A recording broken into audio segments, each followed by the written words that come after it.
Pourquoi mettons un sapin à Noël? À votre avis, que représente le sapin de Noël? C'est l'arbre sous lequel le petit Jésus est né. C'est l'arbre symbole de la renaissance du soleil ou arbre de l'enfantement. C'est l'arbre le plus pratique pour mettre des guirlandes. Parce que les guirlandes, c'est plus sympa sur le sapin qu'autour du cou. Et en plus, ça ira.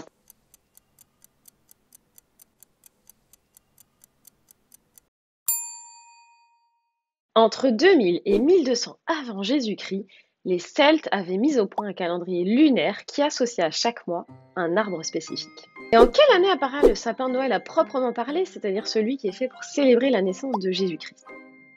En Alsace en 1521, 10 ans après la crucifixion du Christ, à Jérusalem.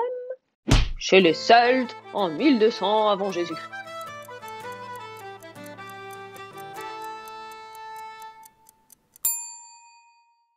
Donc on le décorait déjà avec des fruits, des fleurs et du blé qui étaient symboles de vie. Ensuite, ce sont les protestants qui s'emparent de cette tradition et qui donc célèbrent la naissance du Christ avec l'arbre décoré. C'est seulement ensuite, après les protestants, que tout le monde chrétien adopte cette tradition. À votre avis, pourquoi fête-t-on Noël le 25 décembre?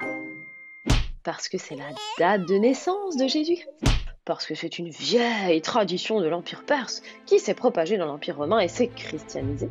Parce que l'hiver était trop triste et qu'on avait bien envie de faire une fête.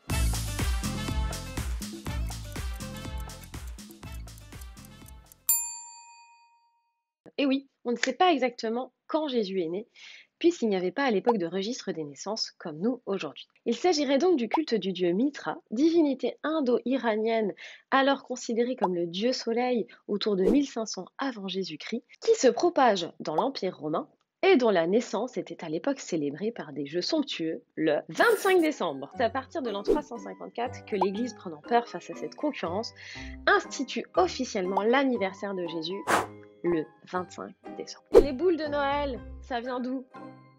Ça vient de l'ancienne Égypte. Les boules étaient en papyrus. Ça vient d'une demande des enfants après la Première Guerre mondiale. Maman, papa, on veut des boules.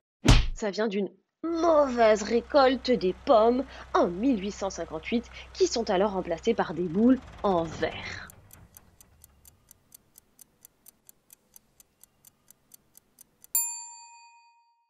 En 1521, ce sont des pommes en l'honneur d'Adam et Ève qui sont utilisées et une étoile en haut du sapin, évidemment faisant référence au fameux roi mage. En 1858, suite à une mauvaise récolte de pommes, un artisan crée des boules en verre, d'où leur couleur traditionnellement rouge, parce que c'était des pommes rouges qu'on utilisait pour mettre sur le sapin.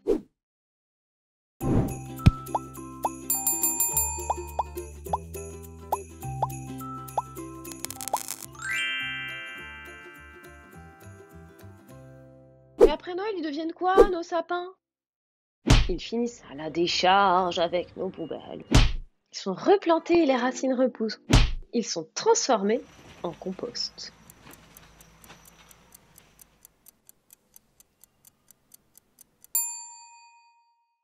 Les sapins naturels, pas ceux avec de la fausse neige dessus, il faut vraiment éviter d'acheter ceux-là. Ceux-ci, ils sont en effet totalement recyclés, ils sont broyés, puis utilisés soit en compost, soit en bois de chauffage.